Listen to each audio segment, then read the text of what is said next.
The clips from trailers, movies, and other YouTube videos are for educational use only. Enjoy our video podcast. Imagine yourself in an interview with a project manager, and this project manager is telling you about a job description where you ensure various things are done for the product or service or result, and that by doing so, you're ensuring that the business value is also met. But of course, you're sitting there scratching your head going, well, okay, so that's the description, but what exactly are you asking me to do? And the project manager says that they would like to hire you to be the quality manager. So then, of course, you're thinking to yourself, okay, well, you described what a quality manager does, but what exactly is entailed with a quality manager? And that's where the project manager explains to you the definition of quality management. Now, when many people hear quality management, they think, well, a quality management is about the product, creating a great product, or making sure that your code or your service functions accordingly. But according by definition, quality management ensures that an organization, product, or service consistently functions well, is focused not only on product and service quality, but also on the means to achieve it, therefore uses quality assurance and control of processes as well as products to achieve more consistent quality. Now, we always have an example of any of the other topics that we've discussed. And today's topic, we're going to talk about Jurassic Park, a quality manager's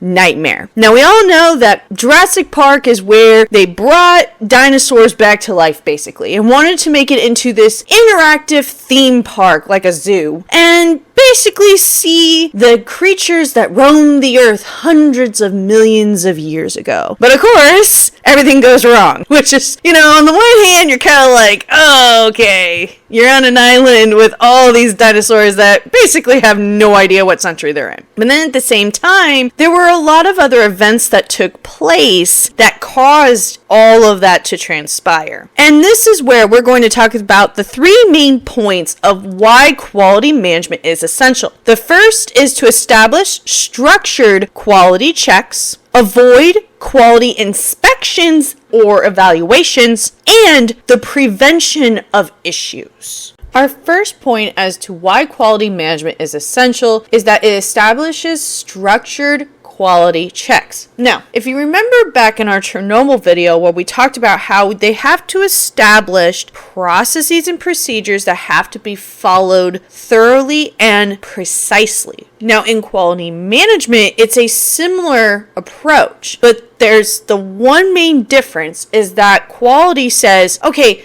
not only do you have to say you're adhering to these processes and procedures, but that we're going to actually check and make sure you are following these processes, procedures consistently. Because the point of establishing processes and procedures in general is to ensure that there is consistency across the board. Even if it's outside of risk management and even quality management, it can be the same for how you plan your schedule. It can be the same as how you set up your cost, how you hire resources, whatever the case may be. And what quality says is, okay, you establish this procedure saying that this is how you're going to conduct business or whatever, and we are going to check that you are doing so. Because what ends up happening is that when you don't do quality checks on a regular basis, you end up in a point of complacency. And we've all done it before where we've done the same thing every day and we're like, you know what? If I, cut a corner today, so what? Well, that's why in Jurassic Park, we see why you had no established processes and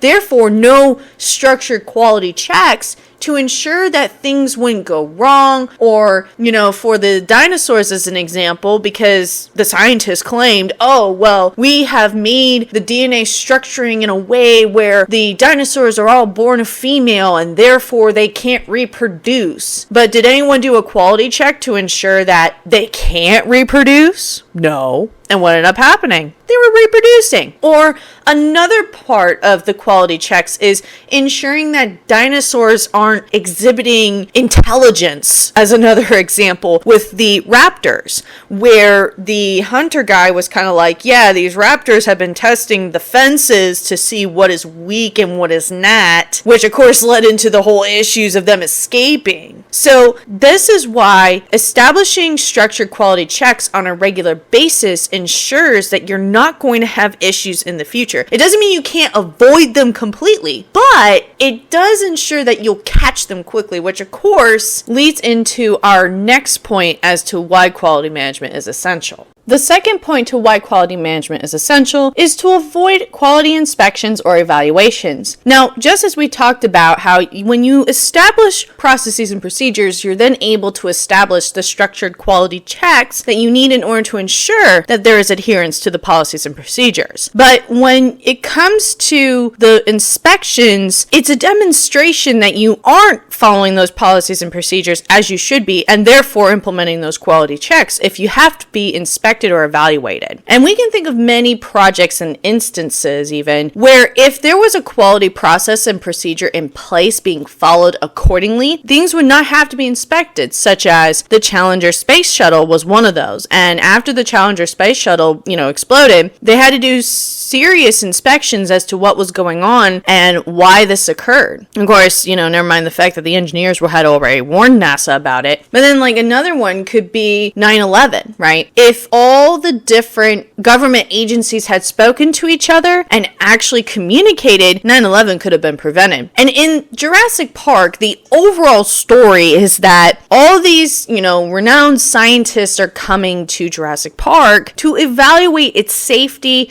and if it is something that's viable in terms of bringing many people over. But of course, as we were talking about in the previous section about the quality checks, right, you already had some serious issues, such as, the scientists being super confident in that every time a dinosaur is born, they're a baby girl, and they can't reproduce, but they can. Never mind the fact that they were having issues with, dinosaurs not showing up and things like that. So with the involvement of the scientists, it was to help conduct a quality inspection, which of course, if you have to do inspections, it means you didn't have a prevention of issues, which of course that would be our third point in why quality management is essential. So with talking about avoiding quality inspections, we mentioned that if you're having an inspection, it means that you lacked in prevention of your issues. And in risk management, we talked about this where if you're not following policies, processes, and or procedures accordingly and precisely, you are going to run into issues. And the purpose of that is that when you're doing these processes, policies, or procedures and you're implementing them, you're able to catch these issues. And then from a quality management perspective, you're catching these issues because you're checking to see how people are doing it and if they're doing it accordingly. And what that also does is it's kind of like detecting defects before the product gets out to the public, right? You're able to detect the defect and then say, okay, well, somewhere in the process, right, something went wrong. But it can also be that it's another way of finding issues that may have not been easy to find before with the current policies, processes, and procedures. And especially when it comes to technology, where sometimes it's very easy to slide in code that could be hard to detect if you don't know what you're looking for. And the biggest example of this is really Dennis and his coding methods. When he was building the coding system for Jurassic Park, he kind of, in a sense, built in a back door for himself to be able to avoid security checks, cameras, be able to turn off the different gates at every section or sector so that no one had any idea that he was stealing proprietary information from Jurassic Park itself to give to a different company. And additionally, even if he had no real intentions of selling the code as an example, he was also a very disgruntled employee. And it seemed like he wasn't probably paid as well or he was. But there was a scene where he kind of had an argument with the creator of Jurassic Park. No matter what the real situation was with him, you could tell he was disgruntled. So if he happened to, I don't know, let's say get fired, for example. Well, with him having that back door he created, he could have easily sabotaged